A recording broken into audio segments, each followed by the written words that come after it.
Good morning, everyone, and welcome to part 3 of this 4-part webinar series from OSRL, where we are looking at responding to oil spills in rivers, lakes, and estuaries. Now, this month, we are going to pretend that we are a HSE manager for a facility that handles various types of oils. And it's our job to ensure that our facility is prepared for and able to respond to an oil spill if it should happen during our normal operations. So first, let's have a look at the facility that we're managing. As you can see on the slide, apologies for my bad drawing skills here, we've got multiple bunded storage tanks. And in those storage tanks, we've got marine fuel oil, Jet A1, diesel, and gasoline. And those storage tanks are marked as round orange circles on the screen. Now, they're all in a bunded area. As you can see, our terminal is on the shore of a large river. And going out into that river, you'll see a marine jetty. And that marine jetty is used for loading and unloading of the oil products into our facility or from our facility. We've also got a road tanker loading area, which are those grey boxes that look like a letter I or a dumbbell if you're gym focused, towards the bottom of our facilities. So that's our road tanker loading area. And surrounding us, obviously, is the river itself, which is a tidal river. And the shorelines, we have areas of beach, mangroves, and rocks. Other activities in and around the area that we're operating is there is a power station which has its water intakes into that area. There is a freshwater coral reef and a water sport and recreational area nearby. So all of these activities are going on around us, and these are things that we have to think about in the event of a spill leaving our facility. Now, in our first webinar, you remember I went through the process on how we look at what our risks are of having an oil spill at our facility. So as a HSE manager, one of the first things that we would do is complete an oil spill risk assessment. And as you can see on this slide, we've chosen 10 potential scenarios that could occur at our facility that could lead to an oil spill. Now, the first 4 have a minimum impact, or minimal impact, should I say. So this is where this spill would stay on our facility, confined within the facility's boundaries, and not impact the waterway. However, the scenarios 5 to 10, they do have the potential of impacting the river next to us. So by conducting a thorough risk assessment, we're able to identify the potential spill scenarios and also consider their consequences. And in this table, we've looked at the 10 different scenarios based upon their source, the event that would have to happen. We've looked at the oil types, the potential spill volumes, what their impact to the surrounding area could be. We've looked at the likelihood of them happening, and we've given them a rating. We've looked at the consequence or severity and given that a rating. And based upon those 2 ratings, we've given it a risk level. We've judged the majority of these potential oil spill risks to be low. But at the bottom there, we do have 3 medium risks.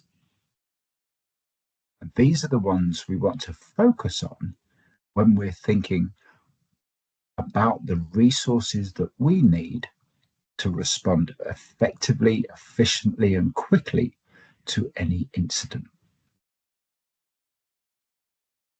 So following the first webinar, the second webinar, we covered the NEBA-SEMA assessment.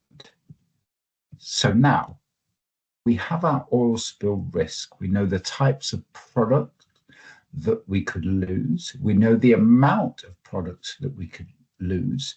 And we know what is in the area around us, both environmentally and commercially. And in the last webinar, we went through how we would conduct this NEBA, which is the Net Environmental Benefit Analysis, or SEMA, Spill Impact Mitigation Assessment, because they're both very essential tools in oil spill response planning. And what we've done here is we've evaluated various response capabilities that are, or potentially are, available to us. First of all, we've taken a baseline study of no intervention whatsoever. What would happen if we did nothing? Next, we've looked at containment and recovery using booms and skimmers. Next, we looked at the potential use of dispersant in our area. We haven't obviously considered subsea dispersant as it's not applicable. We haven't considered in situ burning because, again, it's not feasible or applicable in the area that we're operating in. And lastly, we've thought about shoreline booming. So this is protecting these sensitive areas, so preventing the oil reaching these areas in the first place. But obviously that only goes so far in the fact that we're not recovering the product. We're just protecting areas. So based upon our SEMA assessment, as we discussed in our previous webinar, we've come up with rankings for the type of response that we want to carry out that's suitable for the area that we're working in. And as you can see, environmentally, we're in an area with mangroves, with beaches, with rocky shorelines. There's coral power intakes, water intakes for a power station, and also some recreational areas. The one that's come out on top is containment and recovery using booms and skimmers from the riverbank. We've got protection booming or shoreline booming that we would use to protect the key sensitive areas or economically important areas, such as the water intake for the power station. So now we know the strategy that we're going to use to respond to an incident. We've got to look at the type of resources that we need to carry out this operation.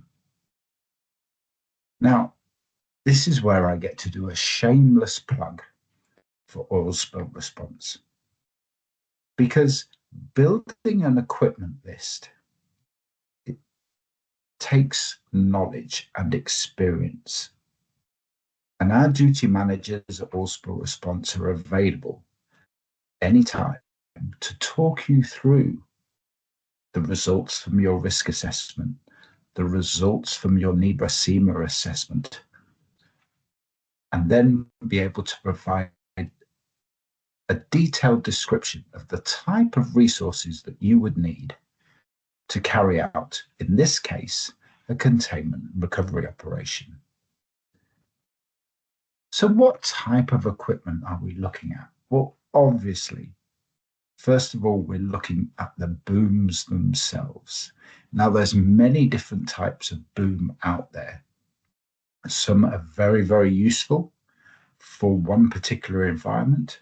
Some are more general booms. But this is where we really examine the environment that we're working in and make the best selection of boom possible.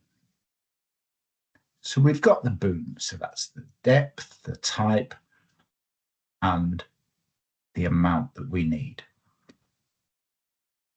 In addition to the boom, we need the boom ancillaries.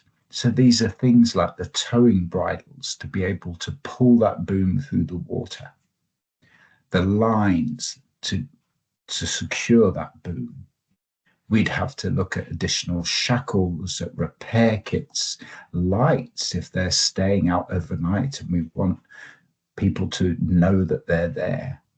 This would also be things like anchors or securing points or buoys to mark where our anchors are. So all these ancillaries, we'd want to store them in one location so that when we take the boom, we also take all the ancillaries needed to deploy that boom.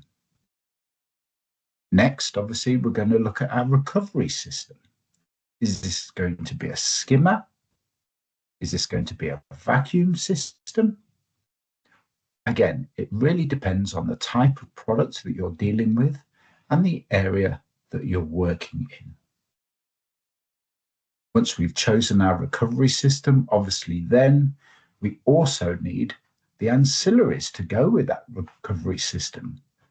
So that could be additional filters, additional pipes, spare parts, anchoring systems, lifting systems, whatever it is that we need to be able to deploy that recovery system to the area where we're using it.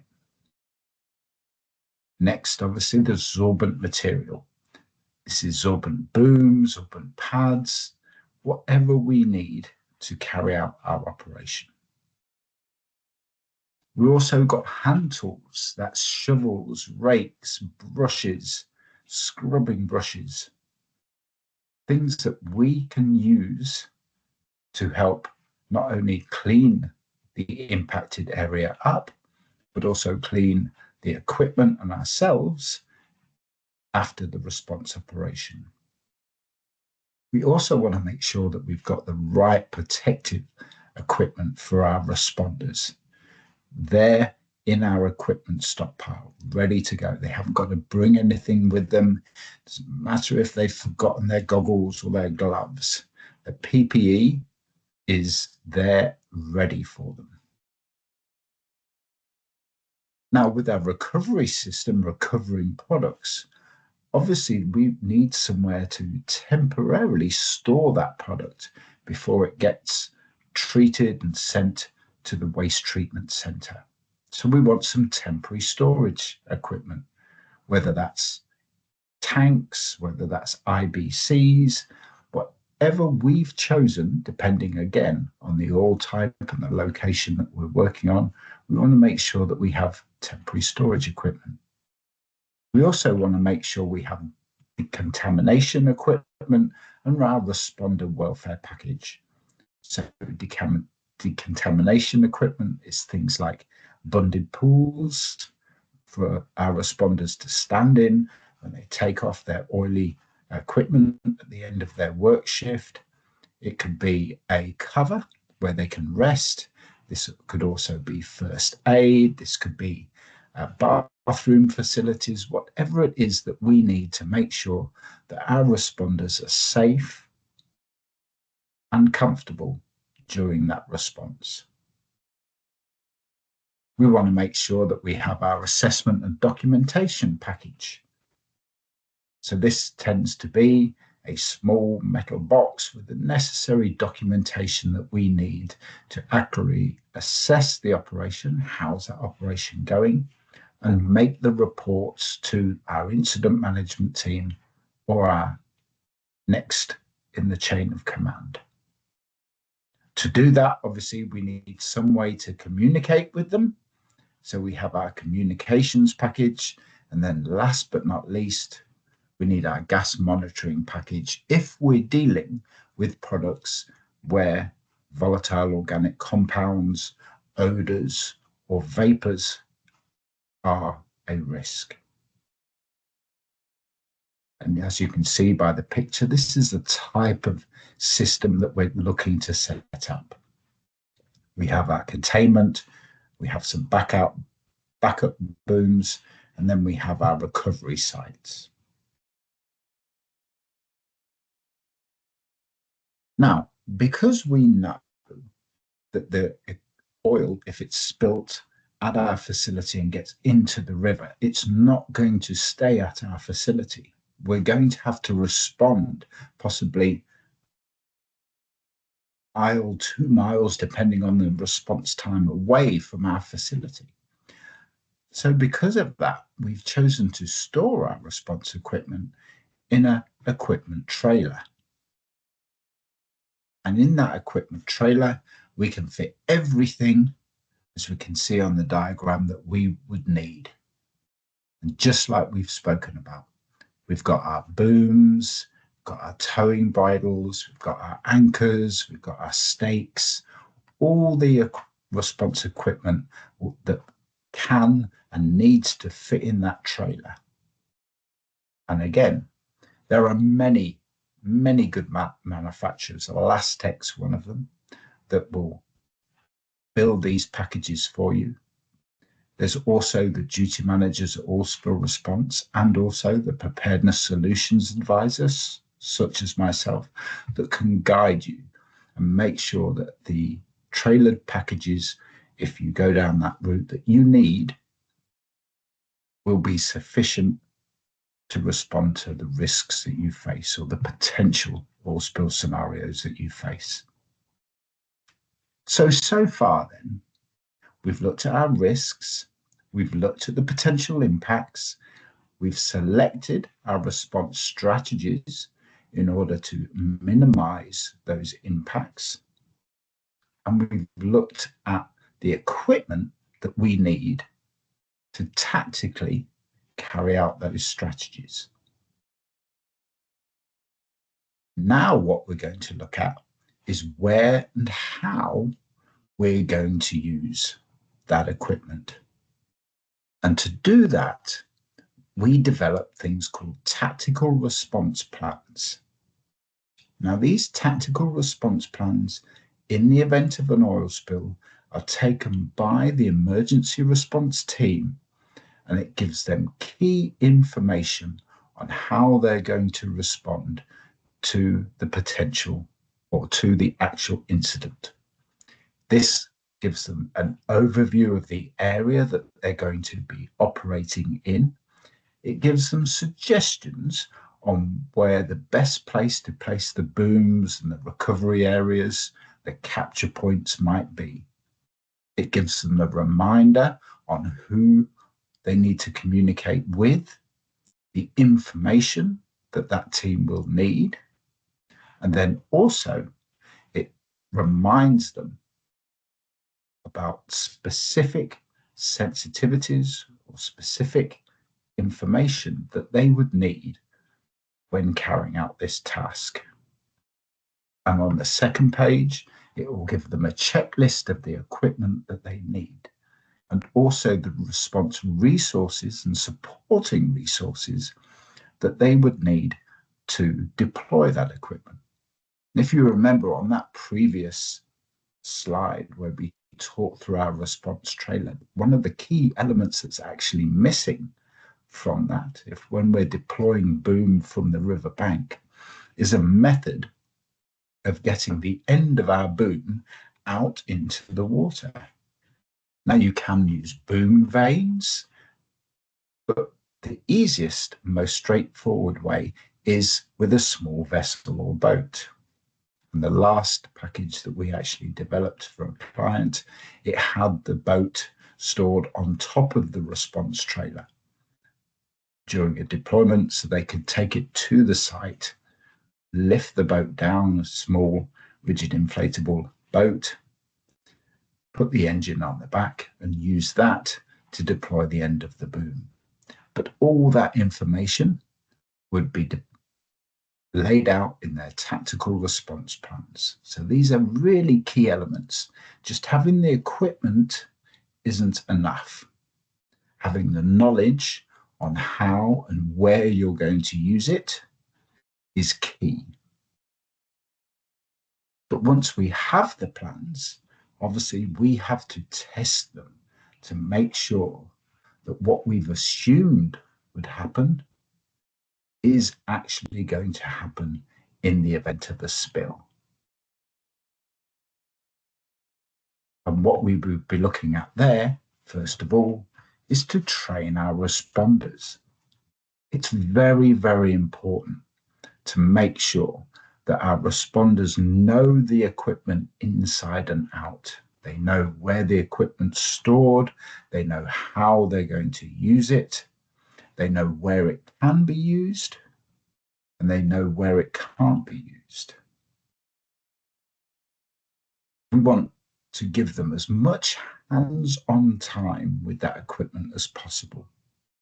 Ideally, we would be looking at giving them a scenario, giving them the response plan, a tactical response plan, and having them read through that response plan to make sure that the information in the plan is something that they could physically and actually do. Tied into the responder training on the equipment is also the drills and exercises that we would need to carry out, because they're vital for maintaining our response readiness. They give our response team confidence in the equipment that they're using. They make sure that they can answer the simple, straightforward questions that could be asked of them during a response. And we've listed some of them there on the slide. So what would your first action be? What would your role be? Where would you go? Where can you go for additional information and guidance? So these drills and exercises are absolutely key. And that's something we're going to talk about on our final webinar next time in June. So thank you very much for attending today's webinar. If you are in the position where you're looking at building a response capability for your operation, I really encourage you to reach out to our duty managers or myself here at OSRL, because we have over 40 years of experience guiding, helping, and assisting oil and gas companies around the world to prepare for and respond effectively to oil spills in the event that they occur. So thank you very much for your time today, and enjoy the rest of your day. Thank you.